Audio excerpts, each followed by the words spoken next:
Hey everybody, I'm here at the Florence Mall in Florence, Kentucky, and you can see right behind me Santa. Can you believe that it's Santa? Awesome. So looking at Santa here behind me reminds me of just how many times I've seen so many people get their picture taken with Santa over the years, probably in this very building. Over the years of its existence, there's been literally thousands of children with their photos taken with the big man.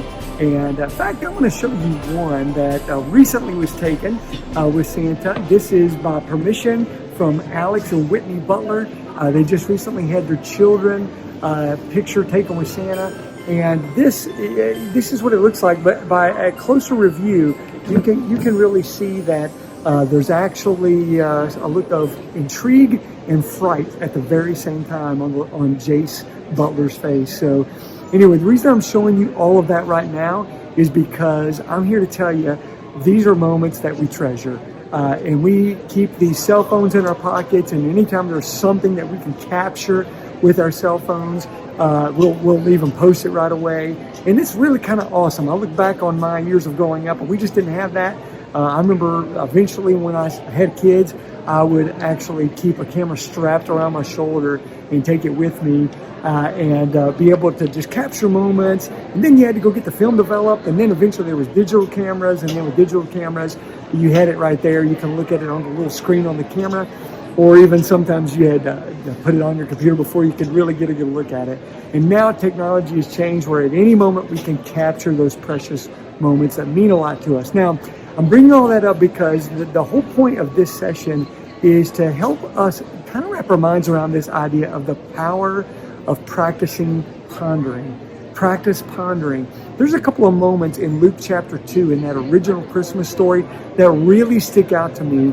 When you read through the entire account of that first Christmas, it ends in verse 19. Well, it doesn't quite end, but in verse 19, as it's closing down that part of the story, it says that Mary, the mother of Jesus, treasured up all these things and pondered them.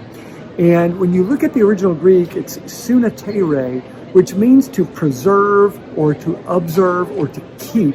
And that's where we get the word treasured up. That it's almost like this, again, the idea of capturing and keeping and preserving and holding on to it. What happened that original Christmas with the birth of Jesus is something that Mary pondered and she kept and she held on to it. Later on in the same chapter, we come to an account of Jesus where he ends up getting lost. Well, actually, he didn't get lost. He got left. They had taken a trip to Jerusalem to celebrate a feast. And after the feast was over, they were traveling back to Nazareth. And a day away from Jerusalem, Mary and Joseph realized Jesus is missing. And they went looking for him, couldn't find him, made the trip all the way back to Jerusalem. And then they find Jesus, and he's literally listening to the teachers of the law. And the answers he's giving are astounding, those experts in the law. And Jesus says, I must be in my Father's house. But he ends up going home with his parents, and the Bible says he was obedient to them, he was submissive to them. And then right after that, it says, once again, that Mary treasured these things and she pondered these things. And the Greek word there is diatere, which means to observe strictly or to watch thoroughly. It's a different Greek word there. But it's still kind of, when we look at that, like it looks like the same repeat of the prior verse. Here she is treasuring again. Here she is pondering again. When I look at these words and I dive deeper into that, what we're seeing Mary do is she held on to these moments and preserved them. And when I look at that word for observing thoroughly and strictly, she went back to it. She didn't just hold on to it and then kind of forget. She kept bringing it back up in her mind. She brought them and collected them in her mind and kept observing them and looking at them and pondering them and meditating on them. And I just wonder, as you look at Mary, the rest of Mary's story, and really the rest of the life of Jesus Christ, you just kind of wonder if when those moments that were very difficult came, when Jesus began his public ministry and it seemed like people were trying to trap him, and it seemed like others were maybe even trying to plot his death, and then eventually him hanging on the cross. Here the mother of Jesus, Mary, going back to these moments when she remembered what the angel said to her, when she remembered that little baby laying in the manger, when she remembered what the shepherds said when they came rushing into that stable. when she remembered what Anna and Simeon said when they brought the baby Jesus to the temple. She treasured up these things and she pondered them. And here's some things I want to say about that. This is something we can do today. Watching what Mary did and observing what Mary did, it may escape us as something that's kind of a neat little detail, but I believe it was more than that. I believe the practice of pondering can keep you on God's path for your life. That's what I believe. It's remembering the God moments that we've had that keep us following Him anyway.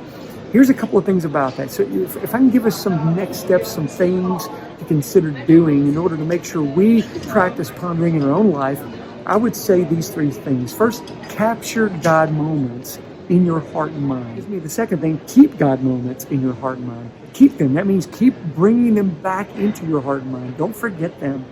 And then thirdly and lastly, let past God moments keep you on God's path for your life. I think back at the story of David when he defeated the giant Goliath. One thing that he said right before going after Goliath, he told this to King Saul, the same God that delivered his sheep, helped him to get victory over the bear and the lion so he could take that sheep back and protect it and provide for it. The same God that gave him the strength and the ability to claim victory over the bear and the lion is the same God that would give him victory over the giant.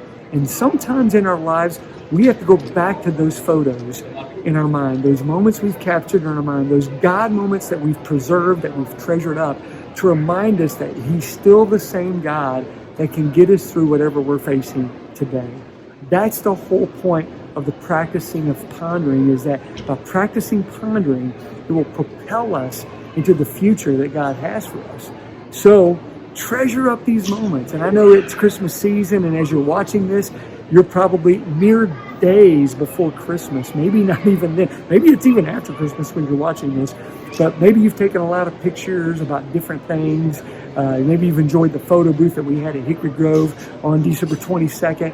Whatever it is, I hope that reminds you as you take those photos that, okay, this is something that I take, that I capture so I can keep it and remember it, and so that it can be not only nostalgic for me, but remind me of what's most important as I go forward.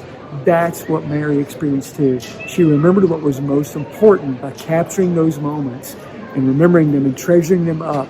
And that's what I want you to think about when you discuss this in your small group, when you pray together in your small group. Some really cool questions you're going to wrestle with together. What moments have you captured, have you experienced already, and maybe you're willing to share with the group? And how have they maybe helped you and propelled you into the future God has for you? And maybe think futuristically even now, looking ahead, and discuss that together with your small group. I hope that as you enjoy the rest of this holiday season and finish out 2019, and you experience these moments of nostalgia, that it will remind you that you can do what Mary did. You can practice pondering, and by practicing pondering, you can be propelled into a better future, the future that God has for you. It will keep you on His path for your life.